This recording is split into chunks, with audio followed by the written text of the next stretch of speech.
Saudara, tas berbahan rotan kini sedang menjadi tren di Bali. Di kawasan Pasar Sukawati Gianyar, permintaan tas rotan cukup tinggi, bahkan peminatnya pun hingga ke mancanegara.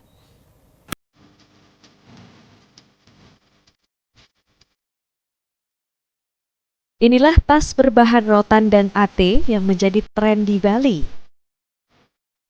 Berbagai bentuk menarik ditawarkan tas rotan dan AT ini. Selain itu motifnya pun sangat unik dengan tambahan hiasan seperti gantungan hingga gambar yang cantik.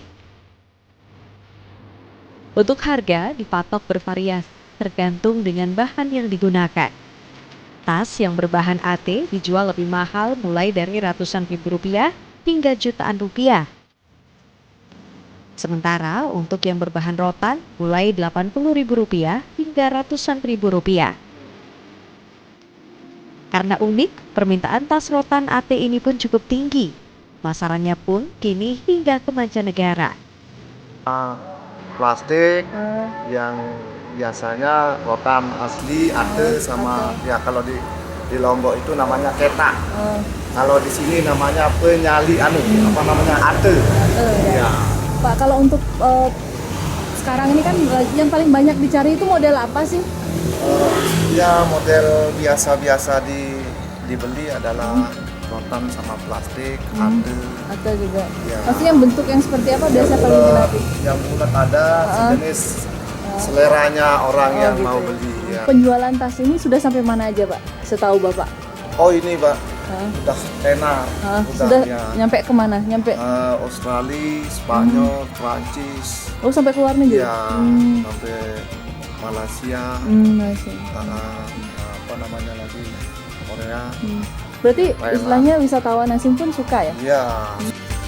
Tas rotan dan AT ini didatangkan langsung dari Lombok, Nusa Tenggara Barat.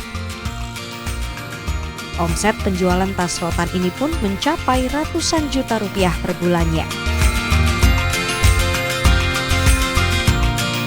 Sinta Pramadewi, Kompas Dewata. Saudara, bagi Anda yang baru bergabung, tim redaksi Kompas Dewata Pagi akan menghadirkan rangkuman informasi hari ini dalam kilas berita berikut ini. Ketua Umum PSSI Edi Rahmayadi menyatakan mundur saat memberikan sambutan dalam pembukaan Kongres PSSI pada Minggu pagi. Sebelumnya, Edi sempat mendapat tekanan untuk mengundurkan diri dari sejumlah pihak dan supporter terkait carut-marutnya sepak bola Indonesia. Dengan mundurnya Edi, posisi ketua akan digantikan oleh Joko Driono yang sebelumnya menjabat sebagai Wakil Ketua Umum PSSI. Mundurnya Edi Rahmayadi dari Ketua Umum PSSI ditanggapi anggota Eksekutif Komite PSSI, Refrizal. Menurutnya, langkah ini dilakukan agar roda organisasi di PSSI masih bisa berjalan. Selain itu, Refrizal menyerahkan sepenuhnya kepada peserta Kongres terkait ada atau tidaknya Kongres luar biasa untuk memilih Ketua Umum PSSI yang baru. Jika 2/3 dari peserta Kongres menginginkan Kongres luar biasa, maka akan segera dilangsungkan.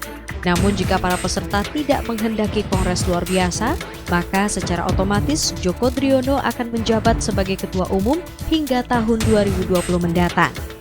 Bersamaan dengan berlangsungnya Kongres PSSI, puluhan supporter dari sejumlah klub di Indonesia seperti Bonek Mania, Kicong Mania, hingga Pasopati Solo melakukan aksi unjuk rasa di depan lokasi Kongres PSSI. Mereka terus meneriakan tuntutannya agar PSSI bertanggung jawab atas kasus mafia bola yang merusak wajah sepak bola Indonesia. Mereka juga meminta para pengurus PSSI lainnya mengundurkan diri karena dinilai tidak layak mengurus sepak bola Indonesia. Selain itu, massa menganggap para pengurus PSSI juga merupakan mafia bola di Indonesia. Mereka juga meminta Satgas Mafia Bola untuk menangkap para anggota PSSI yang terlibat dalam kasus mafia bola. Usai menggelar kongres, seluruh anggota PSSI mengikuti pertandingan persahabatan di Stadion Kapten Iwayan Dipte Gianyar.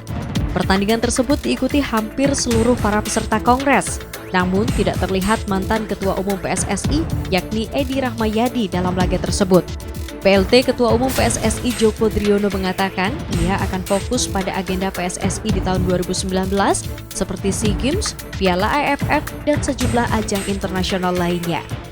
Beralih ke sorotan lainnya, saudara, sudah lebih dari 2 tahun gedung Sekolah Dasar Negeri 6 Ubung Denpasar dalam kondisi rawan longsor. Pihak sekolah meminta perhatian pemerintah agar gedung sekolah segera mendapatkan perbaikan sebab area toilet yang berada persis di pinggir tebing sudah hampir jebol. Tidak hanya itu, 3 ruang kelas yang juga berada dekat dengan pinggir tebing sejak tahun 2017 lalu sudah tidak digunakan lagi karena was-was sewaktu-waktu terjadi longsor. Kepala Sekolah SD Negeri 6 Ubung mengatakan pihak sekolah sudah melaporkan hal ini ke Disdikpora Kota Denpasar sejak 2016 lalu. Namun hingga saat ini belum ada perbaikan sama sekali. Sebuah sekolah menengah kejuruan yakni SMK Pariwisata Dalung menggelar pemilihan ketua OSIS yang didesain mirip sekali dengan pemilihan presiden. Proses pemungutan suara sengaja dilakukan dengan pencoblosan, seperti tempat pencoblosan yang didesain seperti tempat pemungutan suara. Perlengkapan yang digunakan juga digunakan saat pemilihan umum. Selain itu, para calon ketua OSIS juga melalui tahapan kampanye dan debat para calon di hadapan para siswa dan guru. Hal ini sengaja dilakukan agar para siswa mengetahui proses pemungutan suara yang sesungguhnya. Tim Liputan, Kompas Dewata. Serunya menikmati wahana teres River Pool Swing. Informasi selengkapnya kami hadirkan sesaat lagi, tetaplah di Kompas Dewata.